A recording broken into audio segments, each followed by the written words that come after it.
무리를 다시 불러 이르시되 너희는 다 내 말을 듣고 깨달으라.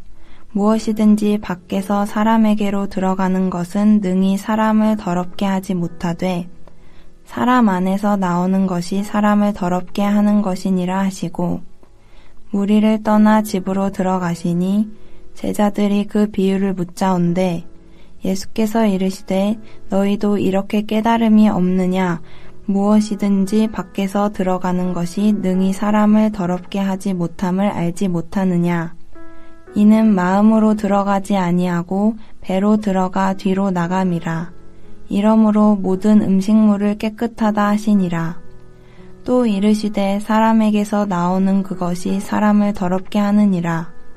속에서 곧 사람의 마음에서 나오는 것은 악한 생각 곧 음란과 도둑질과 살인과 간음과 탐욕과 악독과 속임과 음탕과 질투와 비방과 교만과 우매함이니 이 모든 악한 것이 다 속에서 나와서 사람을 더럽게 하느니라. 정결 규례에 대하여 바리새인들 및 서기관들과 논쟁을 하신 후 예수님은 모인 사람들에게 정결에 대하여 비유를 하나 들어서 가르쳤습니다. 비유의 내용은 간단했습니다. 사람의 밖에서 들어가는 것은 사람을 더럽게 하지 못하지만 사람의 안에서 나오는 것이 사람을 더럽게 한다는 비유였습니다. 예수님의 이 비유는 당시에 매우 충격적인 메시지입니다. 지금까지 유대인들이 행하여 왔던 정결법을 정면으로 뒤집는 내용이기 때문입니다. 그러나 비유로 말씀하셨기에 무리들 뿐만 아니라 제자들도 그 의미를 제대로 파악하지 못하였습니다. 그들은 지금까지 알아왔던 정결법의 사고에서 벗어난 적이 없었기에 주님의 새로운 이 가르침이 무엇을 의미하는지 들어도 몰랐던 것입니다. 그래서 무리가 떠난 후에 제자들이 비유의 의미를 묻습니다. 제자들의 물음에 예수님은 따로 비유를 설명해 줍니다. 밖에서 몸속으로 들어가는 것은 음식이며 음식은 마음으로 들어가는 것이 아니라 뱃속으로 들어가서 뒤로 나옵니다. 따라서 음식이 사람을 더럽게 하는 것은 아니라는 것입니다. 이와 달리 사람에게서 나오는 것은 마음속에 있는 악한 생각들입니다. 이 마음에서 모든 거짓된 말과 행동들이 쏟아져 나오는 것입니다. 음란과 도둑질, 살인, 간음, 탐욕, 악독, 속임, 음탕, 질투, 비방, 교만, 우매함은 부정하고 악한 마음에서 흘러나오는 것들입니다.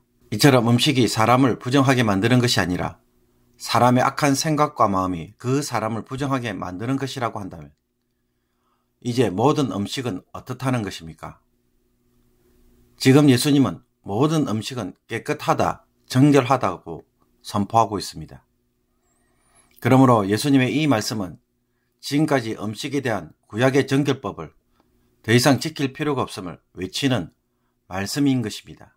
오늘날에도 제7일 안식일 교회와 같은 곳에서는 구약의 율법을 우리가 지켜야 한다고 주장하면서 정결법을 가르칩니다. 그러나 오늘 본문에 따르면 예수님은 명확하게 말씀합니다.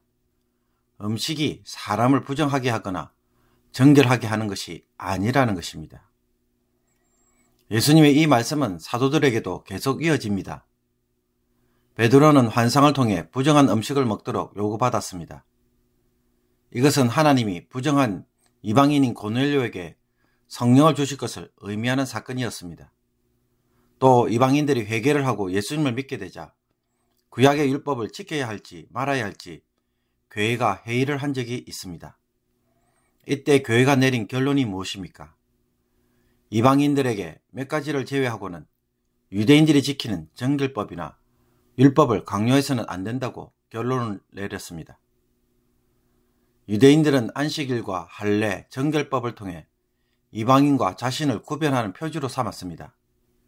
이것이 하나님의 백성된 표지라는 것입니다. 그러나 정작 유대인들은 이 정결법을 어떻게 사용하였습니까?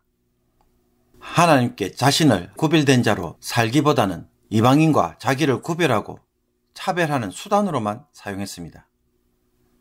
살기는 이방인처럼 살면서 정결법을 지키는 일로만 자신이 유대인됨을 지키려고 했던 것입니다. 그러면 이 정결법이 제대로 작동하고 있는 것입니까? 악용되고 있는 것입니다. 한국에서는 나이가 어린 소년이 범죄를 저지를 경우 나이가 어리다는 이유로 형법상의 처벌을 받지 않습니다. 이것을 촉법소년이라고 합니다. 소위 형사적 책임 능력이 없기 때문에 처벌을 받지 않고 가벼운 수위에서 처벌만 내립니다. 그러나 요즘 아이들이 얼마나 영악하고 악한지 이것을 이용해서 폭력과 도둑질, 성폭행, 심지어 살인까지 쉽게 저지르는 모습을 보여줍니다. 이렇게 해도 법의 처벌을 크게 받지 않는다는 것을 알고는 이제는 대놓고 서슴지 않게 범죄를 저지르는 것입니다. 이처럼 유대인들도 의식의 준수만을 가지고 부정과 정결을 구분하는 일로 악용하고 있습니다. 그렇다면 이 정결법이 무슨 의미가 있습니까? 정결법을 지키지만 실상은 이방인처럼 산다면, 그러면서도 여전히 자기는 하나님의 백성이고 언약의 백성인 것처럼 착각하고 있다면 어떻게 하는 것이 좋겠습니까? 그런 식으로 악용되는 것을 속히 막아야 할 것입니다. 빨리 폐지하는 것이 하나님의 본래의 뜻을 바로 회복할 수 있는 길입니다. 그렇지 않으면 유대인들은 스스로 속아서 거짓된 삶을 계속 살아갈 것이 너무나도 뻔합니다. 그렇다면 하나님의 거룩한 율법은 유대인들의 악함으로 폐지될 수밖에 없었던 것입니까? 꼭 그렇지만은 않습니다. 이스라엘에게 주신 정결법이 본래 제대로 지켜지기 위해서는 예수님을 근본적으로 필요로 합니다. 처음에는 음식으로 구별했지만 이제는 예수님의 십자가를 통해 우리는 부정한 자가 아닌 정결한 자로 삼으셨고, 그 정결한 삶을 제대로 살아가도록 성령을 우리에게 부어주신 바 되었기 때문입니다. 마음의 변화를 통해 이제는 제대로 된 정결한 삶을 살아가도록 하신 것입니다. 그러므로 예수님은 율법을 폐지하였지만, 그러나 율법의 본래 목적과 이유를 바로 세우기 위해 폐지한 것입니다. 이제는 율법의 준수가 아니라 예수님에 의해 사는 새로운 삶의 방식을 통해 우리는 정결한 자, 곧 거룩한 성도로 세워지는 것입니다. 예수님은 우리의 속사람을 새롭게 하시고 이 속사람의 능력을 통해 거룩한 백성으로 오늘도 만들어 가고 계시는 것입니다. 그런데 율법도 하나님의 말씀이라고 해서 이 방법을 여전히 지켜야 한다고 말하면 어떻게 됩니까? 여기에 부정과 정결한 삶이 있는 것처럼 말하면 어떻게 됩니까? 십자가도 모르고 예수도 모르고 하는 말이 됩니다. 음식으로 자기를 구별할 수는 있지만 거룩하게 만들지는 못합니다. 구별과 거룩함을 주실 수 있는 분은 오직 예수 그리스도밖에 없습니다. 너희는 하나님으로부터 나서 그리스도 예수 안에 있고 예수는 하나님으로부터 나와서 우리에게 지혜와 의로움과 거룩함과 구원함이 되셨으니 기록된 바 자랑하는 자는 주 안에서 자랑하라 함과 같게 하려 함이라. 그런데도 율법으로 돌아가겠습니까? 우리는 예수님을 통해 율법의 본래 목적을 성취하는 자들이지 율법을 지키는 일에서 목적과 이유를 찾는 자들이 아닙니다. 그러므로 예수님의 십자가를 통해 구속받았다는 사실에서 우리는 우리의 정결함을 찾아야 하고 여기에서 모든 것이 출발합니다. 그리스도 안에 있기에 성도로 부르심을 받은 것에서 생각하고 행동하는 것입니다. 그리고 계속해서 삶의 현장에서 거룩하게 살아가도록 끊임없이 잔소리를 하시고 도와주시고 인도하시는 성령의 음성에 귀가 열리는 역사가 일어나야 합니다. 십자가의 방법, 예수님과 성령이라는 방법에서 이제 답을 찾아야 하는 것입니다. 그러므로 오늘도 이 말씀 앞에서 내 마음을 주님에게 점검받기를 원합니다.